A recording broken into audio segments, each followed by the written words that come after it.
The destruction of the legacy of Gary Gygax is one of the worst things Wizards of the Coast has done with the Dungeons & Dragons property. It is something absolutely you should be incensed about, and it's making the rounds on the internet again thanks to Mark Kern-Grums talking about it and bringing it to the attention of the normies, which I really appreciate the work he does over on X. Now, this one got so big, even Elon Musk chimed in on this, which is bad news for Hasbro and Wizards of the Coast. If he's incensed, you know that the general sentiment of Dungeons & Dragons at this point is not going well. They've already destroyed everything. With their 2024 editions of their games, it has been a complete woke nightmare. We've seen the woke safe space where you're supposed to make a X with your arms. Maybe they did X with the arms to think about X, the social media platform. I'm sure they're all on Blue Sky over all the creators, ignoring fans, ignoring the people like usual. But this was crazy. They did the Mexican orcs thing earlier this year. Yeah, if you didn't see it, guys, and you didn't see it, I've covered it on the channel. The Mexican orcs, and it's insane. I mean, these people are insane. They also came out with a making of the original Dungeons & Dragons book, which just blasted Gary Gygax, the original creator. Now, they did this because the guy was, probably would have been a conservative at this point, and he was just a normal person. And you can't be that anymore. You have to be a blue-haired weirdo in order to enjoy a fantasy setting. And they've ascribed all of these fantasy tropes that exist in the realm of fantasy as like some weird white supremacist thing where they're trying to make real-world cultures out of things like the orcs and goblins. It's so bizarre. People can't just have their fantasy world and have it be a fantasy. Monsters are monsters. They don't have to. Orcs are not black people if you're watching this, SJWs. I mean, I guess you made them into Mexicans now. But it's so weird. Not everything has to be a complete real-world one-for-one thing, and they've made it into this. This is what they've attempted to do. Now, in this manual, they just trashed him. Here's the preface to this. It says, some language in the first iteration of D&D presents a moral quandary. You can see how they start with this. Word salad, always. It never makes any sense. The documents reproduced in this book include many pages of charts and tables alongside lists of monsters, spells, magic items. But the game content also includes a virtual catalog of insensitive and derogatory language, words that are casually hurtful to anyone with physical or mental disability, or happens to be old, fat, not conventionally attractive. Yeah, the word for that's ugly. Indigenous, black, or a woman. Oh my gosh, I'm triggered. Tondro continued, some people have charitably ascribed this language to the authors working with bad assumptions. In the 1970s, historical wargamers in America were predominantly, white middle-class men. They still are, by the way. Hi, wargamers. Leave a comment. I love all the wargamers out there. It isn't surprising that they would dub a class of soldiers the fighting man. But when, fighting man, not fighting persons. Oh, I can't even get through this, guys. I'm so triggered. But when the pages of Greyhawk and the descriptions of Queen of Chaotic Dragons includes a dig at women's lib, the misogyny is revealed as a conscious choice. It's an unfortunate fact women seldom appear in the original D&D, and when they do, they're usually portrayed disrespectfully.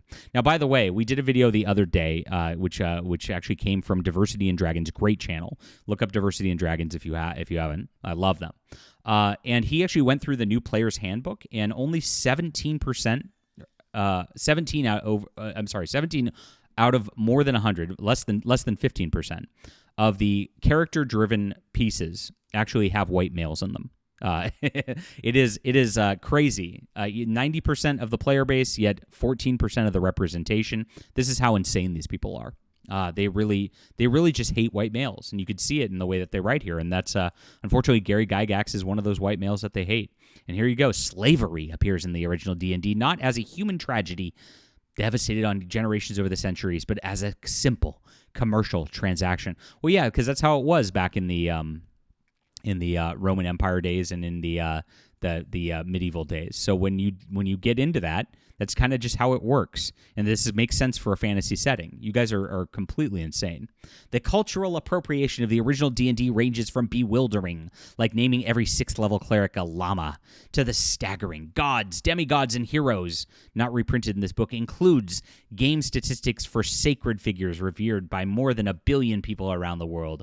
Were players expected to fight Vishnu, one of the principal deities of Hinduism, kill him and loot his +3 sword of demon slaying.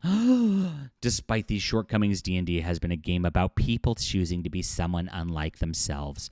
But now, it isn't now. This is exactly what the opposite is. Everything has to be like me. It has to represent me now. I have to be this character.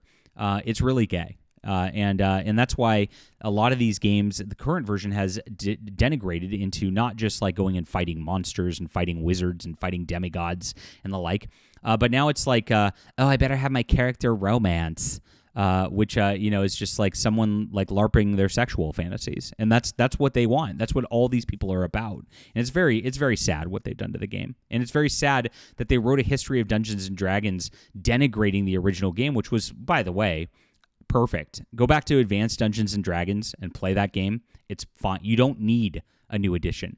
Go seek the source material, my friends. It's way better. It really is. This is ridiculous, and this is such revisionist history. Just trying to ascribe their modern BS onto these people who were just not thinking about this stuff because they weren't racist. They weren't any of that. That's what the SJWs are. Now, Grum's reported on this. Again, after this has been known for a little bit, but this got really viral, and the normies saw this. Say D&D creators Gygax and others are erased and slandered at the same time. They released this new player's handbook, Dungeon Master's Guide, making a D&D book whose forward slams the original creators and attempts to distance themselves from it because of the woke agenda. And this is where Elon Musk chimed in. And this is how you know the zeitgeist, the cultural zeitgeist, is not with these people.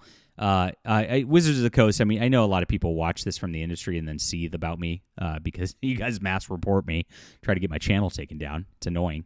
But guys over there, if Elon Musk is chiming in on it, you've lost. By the way, and you lost the election too. And the reason you lost the election is nobody wants your pronoun crap. And the reason that your sales are in the tank here compared to prior editions, no one wants this pronoun crap. It's that simple. And so attacking your original creators, attacking the people who actually did the work to found these properties, who actually created Dungeons & Dragons, that you're just copying and pasting. It's like Tolkien said about orcs. Like, they can't create anything. They just destroy. They just dysmorph things, right?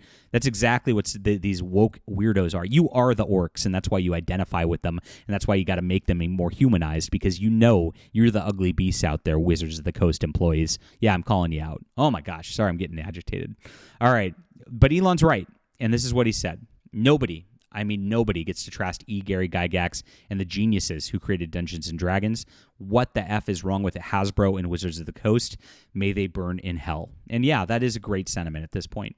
And gosh, Elon, if you have not been following along with this has been coming for a long time.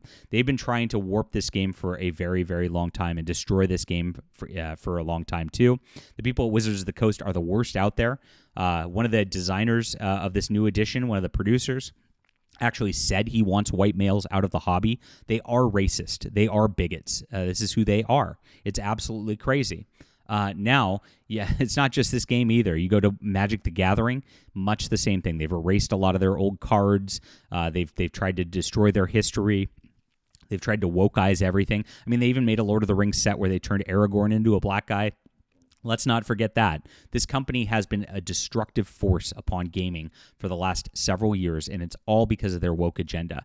They cannot make fun games anymore, and that is the truth. So yes, avoid this edition. It is terrible. It's hateful. It's bigoted. Yeah, I'll use those terms because it's true. That's what these people are. SJWs project, and the reason they use that is because they know that's what's inside their hearts. They're hateful towards the old content, and it's because they know they're pretenders. They can't create a game. They could never do anything on the level of Gary Gygax, so they try to tear him down to pretend like they're the creators. They are pretenders. They're fakers, and that's who's in charge of Dungeons & Dragons at this point. So like I said, just go back, play Advanced Dungeons and Dragons. Gygax did things right. There's no reason to even go forward after that. If you want a different game, there is a game called Axe, ACKS, by a great guy named Alexander McCrees, and that is definitely worth searching and playing. It's on Drive-Thru RPG. Those are the ways to go forward. Just avoid Wizards of the Coast altogether. This is not the property it once was, and it never will be. All right, leave a comment down below with what you think about this, my friends.